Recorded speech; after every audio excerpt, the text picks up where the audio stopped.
Okay.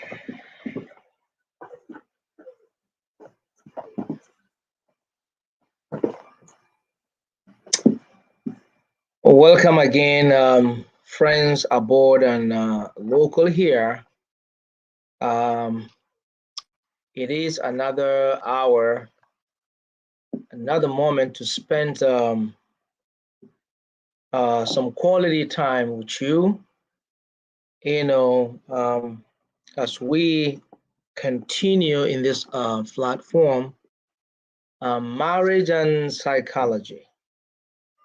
And still, it is me, Eli Kerek, in case you forgot my name, wherever you are connecting from. So, we have been talking about marriage. Of course, marriage is beautiful, marriage is sweet, marriage is, you know, um, I don't want to say necessary or compulsory, or marriage is something that would have to be imposed. But marriage is something that God felt by Himself the only way um, we can understand His theology of procreation, because He could do it by Himself by just multiplying people on earth.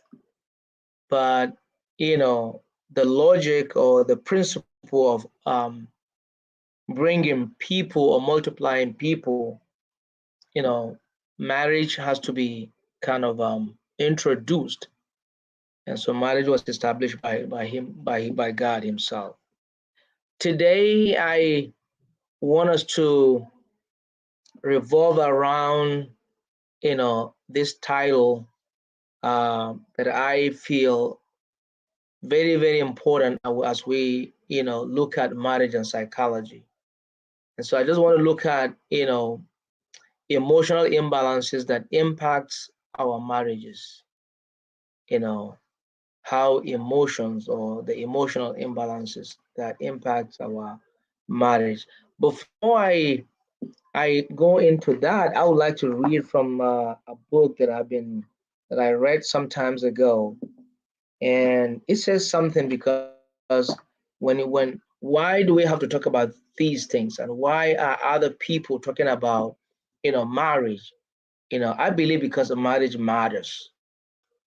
So because marriage matters, if marriage matters, then that's why you will have people, everyone coming from different angle or perspective, trying to see how we can help ourselves to not just enjoy the marriage, but to kind of represent or present the marriage, as ideal or as it ought to be, because some of us are just doing it, and some of us didn't want to be be there, but we are there, and some of us um, did not, know how they got there.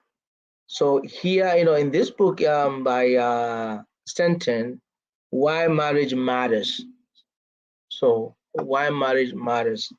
Now, because of the concern, that was there, in America, which I believe is not just America, but this is something that I consider to be global. So he says, the face of family life in America has indeed undergone a radical transformation.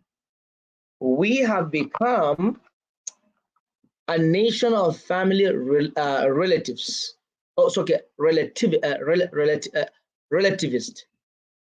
with no clear and common idea of what family relationships ought to look like.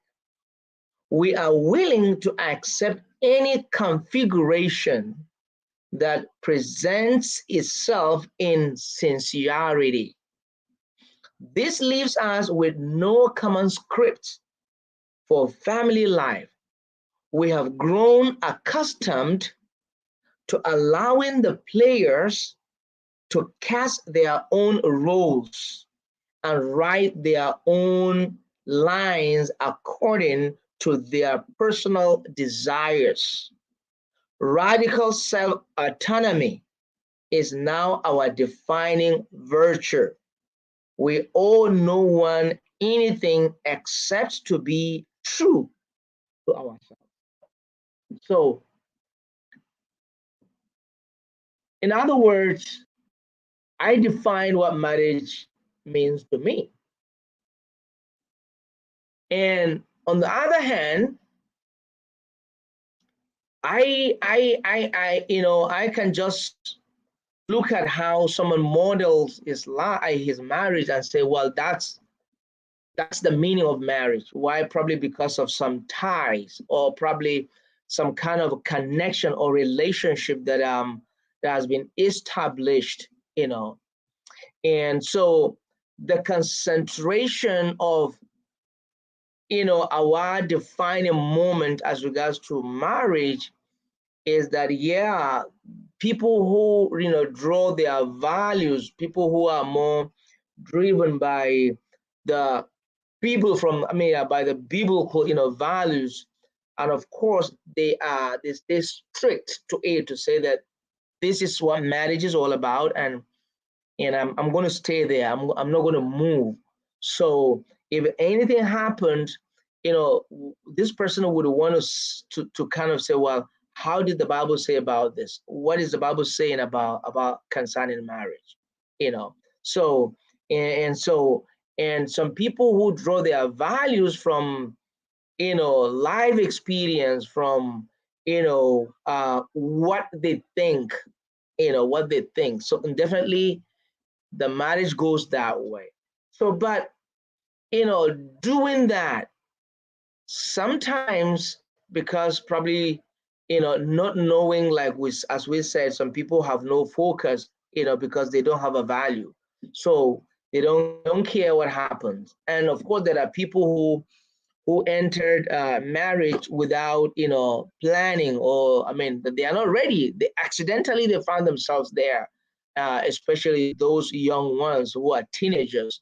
When you find, or when you see a girl of 15 years old, or 16 years old, or 17, we some will consider 17 years to be okay for a lady, or for a girl to be pregnant. But when you see these class of people, or community of people, a lady carrying a baby, you kind of wonder what happened. And of course I classify a teenage pregnancy as an accidental pregnancy, because it wasn't planned, it wasn't thought up. It was just it happened as a result of probably trying to know each other, and try to kind of establish a relationship, which ended in accident,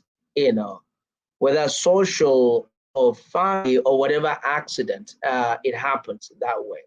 So in this case, I just want to draw our attention, either accidental marriage, or planned marriage, or any form of marriage that brought the two together, um, as a home or as a family have established, that that unit, so they still need to kind of pay attention to what can become cancerous in the in the home, or as couple.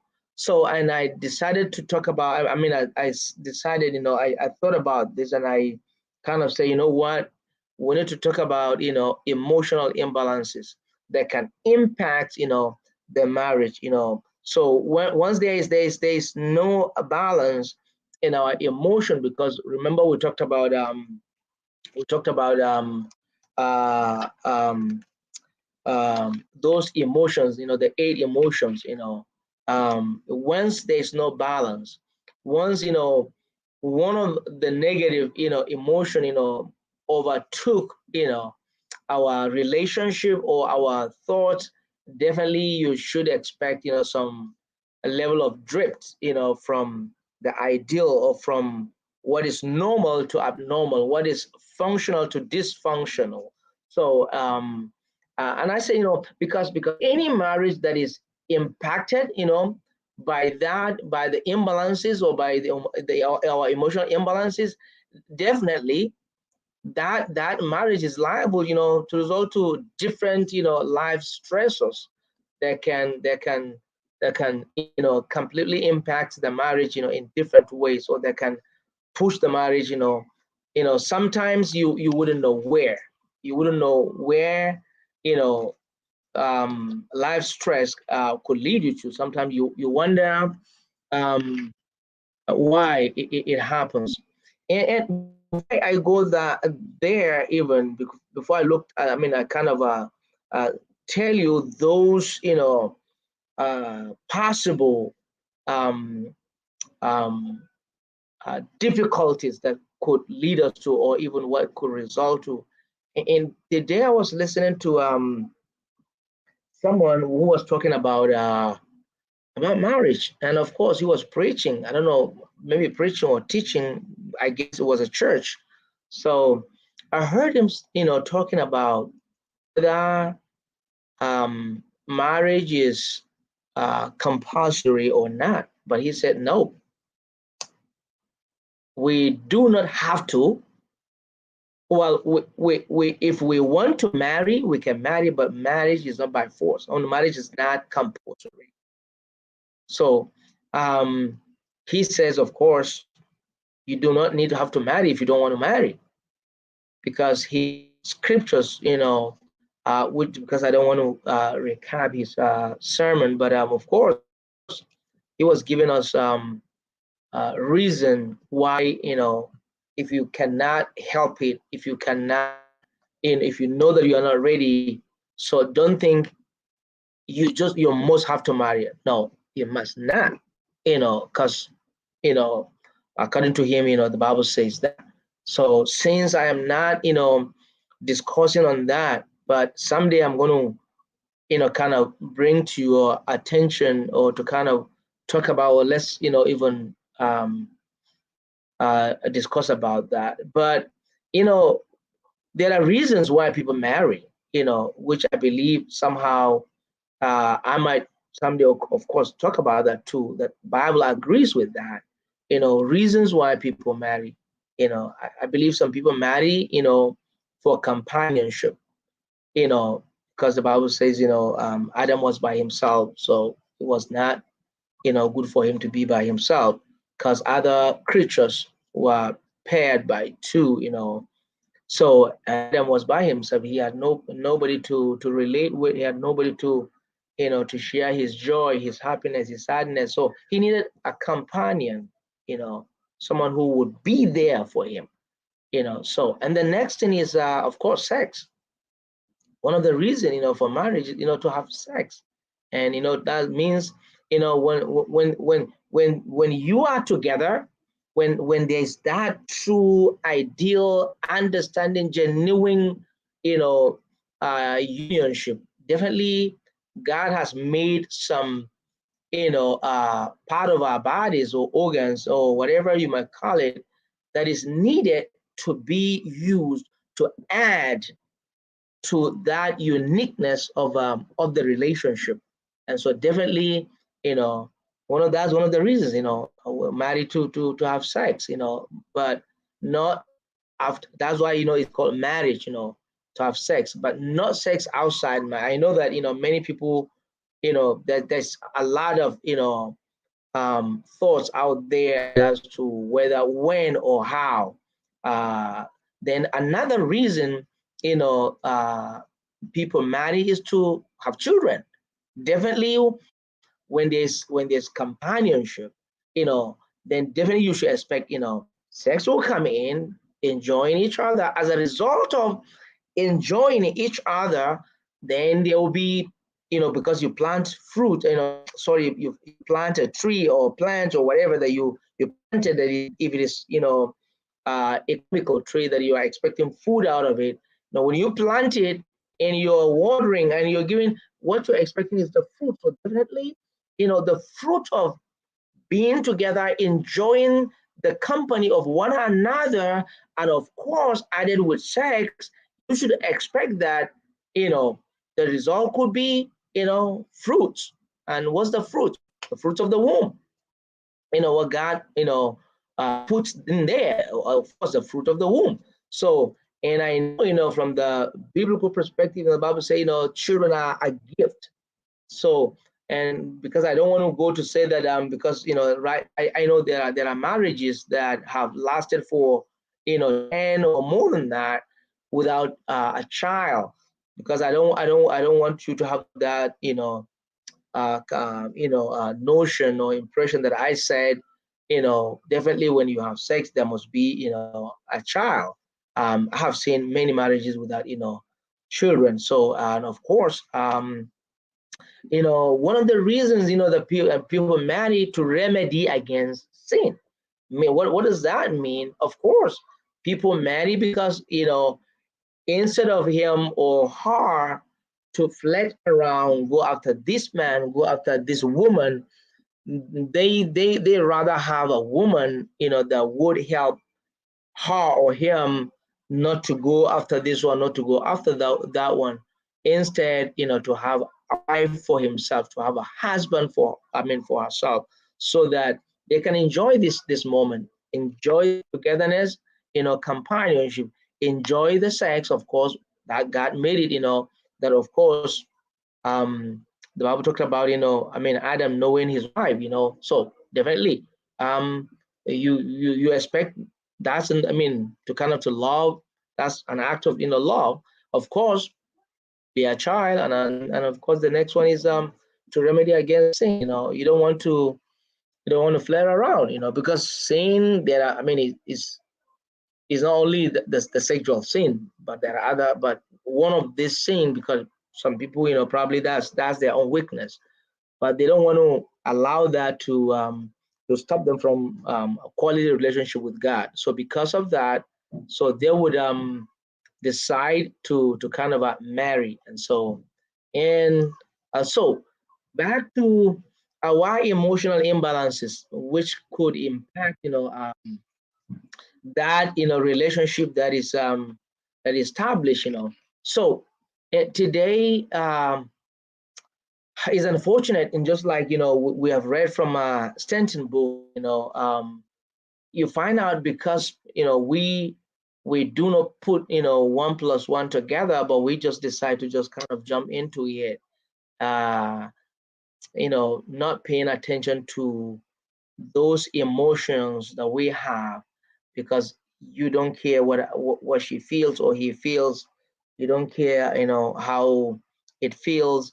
And so, when these things are not, well taken care of, the next thing is differences will begin to emerge in the home.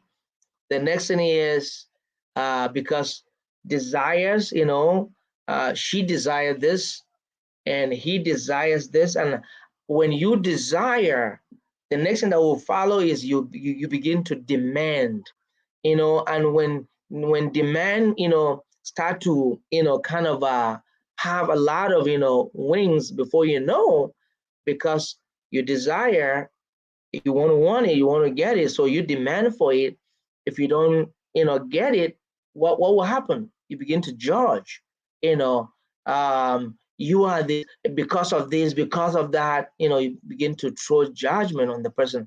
And when you, after all, because when you go that much, with your judgment, and still you cannot win the case, you condemn. Condemnation could come in different ways.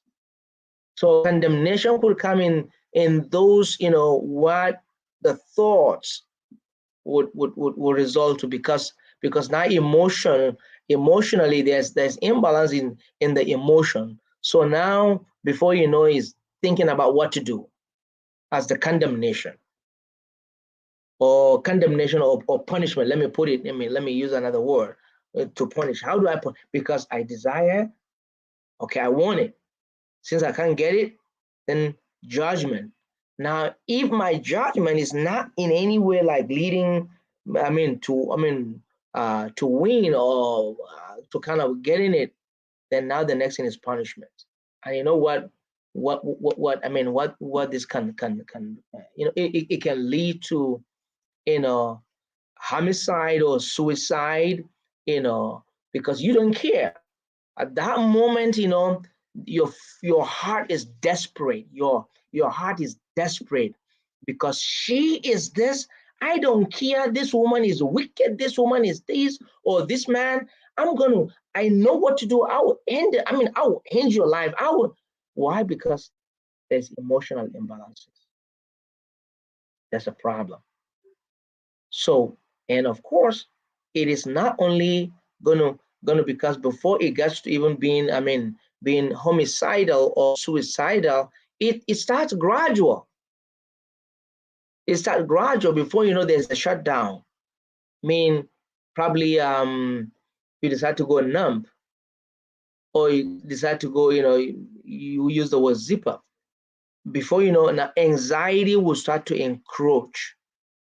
Now, by the time anxiety encroaches, because I don't know what's going to happen next, or I don't. So any little action will just, you're on top.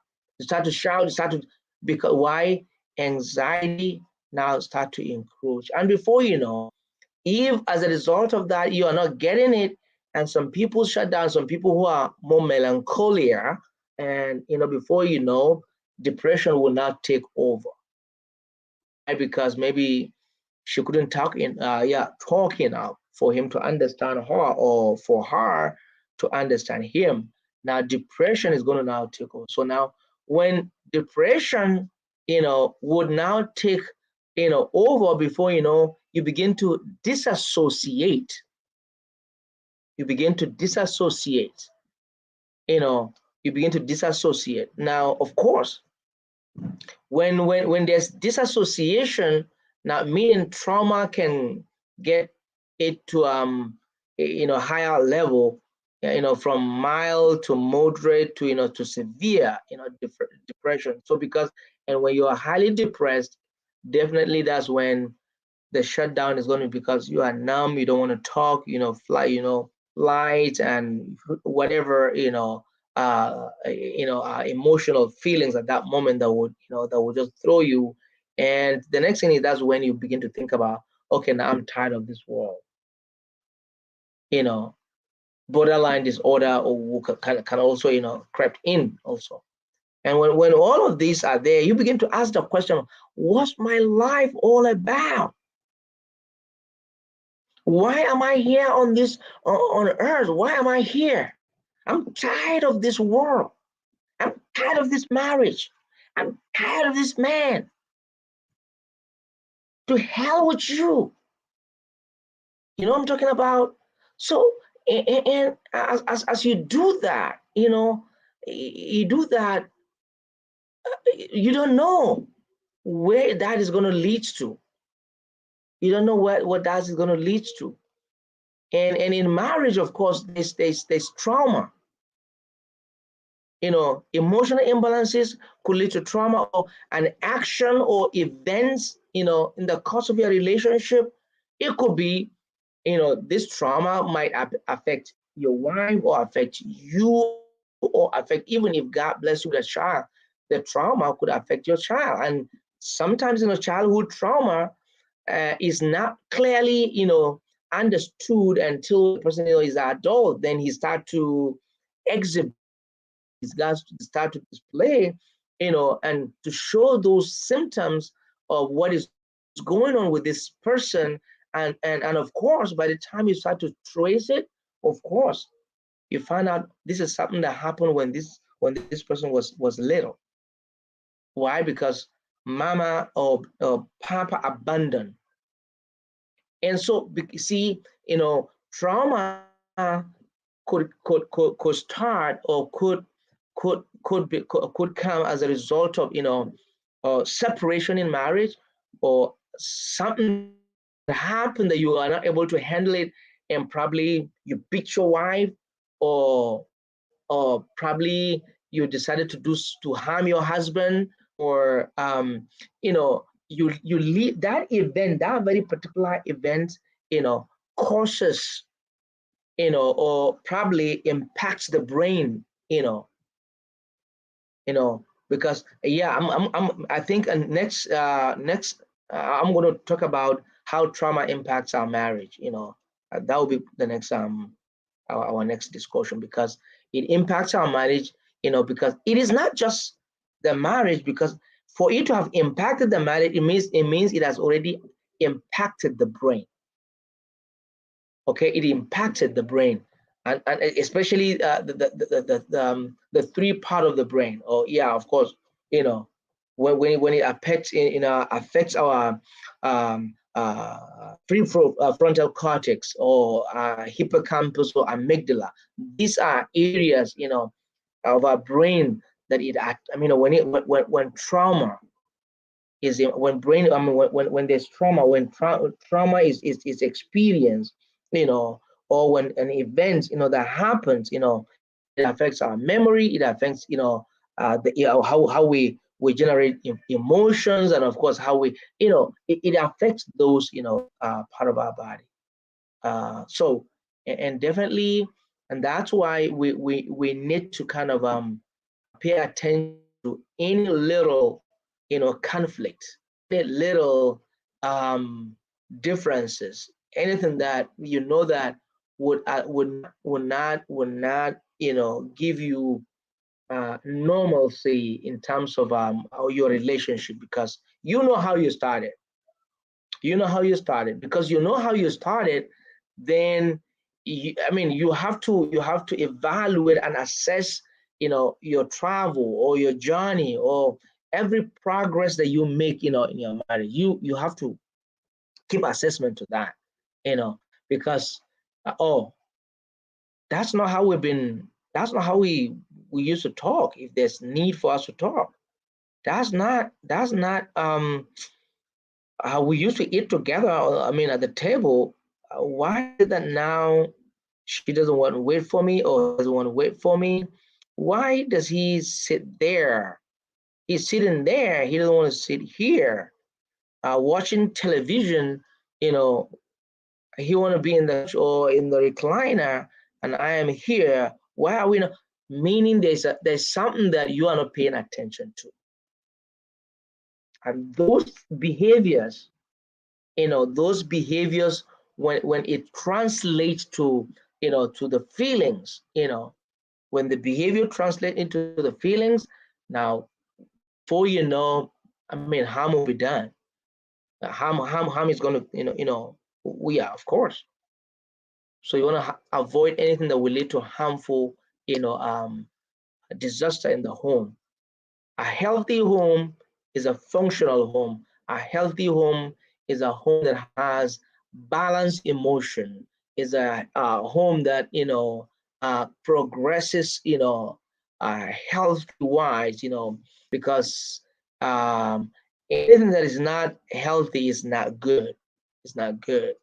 So I would want to encourage, I would want to pray and hope that this um, time have, yeah, helped someone. I believe he helped you or me. Don't see that because I talk about this. Yeah, when I talk about this, it means I also learn from it. I learn from it. So I want to pray that uh, take your time, and if you're not married, and it's to your advantage, man, to know that when you marry, there are times that you would not be on the same page. Why? Because you desire for this, or she will desire for that, and when that comes up, you want to pay attention to it. You want to take care of it because you cannot avoid it. Because conflict cannot be avoided. Conflict will always be there because conflict, I mean, create an opportunity for you to even grow, create opportunity for you to be strong in your marriage, create opportunity for you to kind of understand each other better. Yeah, conflict, makes a lot of ways that we can forge, in our marriages. So just to let you know that our emotions could be tampered, from our activities, from our day-to-day, relationships. So we want to definitely, pay attention to that. We do not want to allow, our emotions to kind of to struggle with that because it will impact our marriages. So it's my prayer that we would continue to work together and grow together and build our marriages and mend our marriages and cement our marriages. So be blessed, stay safe, always, look after your wife, look after your husband, your spouse, you know, stay, positive in all that you do. All right. Thank you for, your time. Be blessed always. See you next week. Bye bye.